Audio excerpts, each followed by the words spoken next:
विनंती आहे की एक वेळेस आम्ही शेतकरी सहन करून घेऊ, पण उद्योजकाला फार त्रास होतो.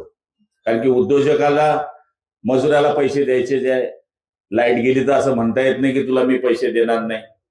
तो लॉस होतो, त्याच्या प्रोडक्शनवर लॉस होतो. आणि दुसरा नवीन येणारा उद्योग काय म्हणतो की जाऊ द्या साला, इथं लाईटच मिळत नाही तर कशाला उद्योग टाकायचा.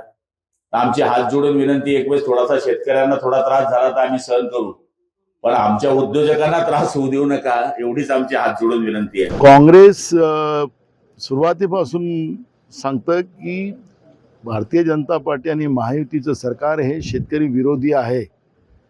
त्याचा पुरावा स्वतः फडणवीसांच्या मंत्रिमंडळातल्या एका मंत्र्यांनी दिलेला आहे. हे आता स्पष्ट झालेलं आहे. म्हणजे हे शेतकरी विरोधी आहे.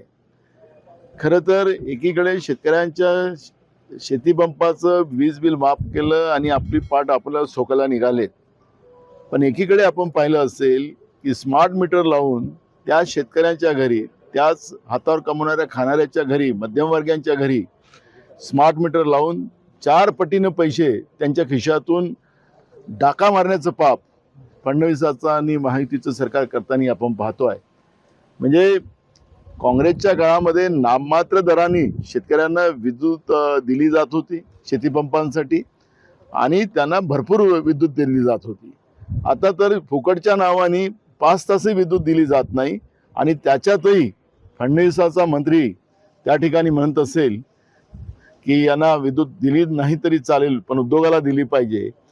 हे आम्ही निर्माण केलेले पॉवर स्टेशन, त्याच्याच भरोश्यावर यांचं काम चाललेलं आहे.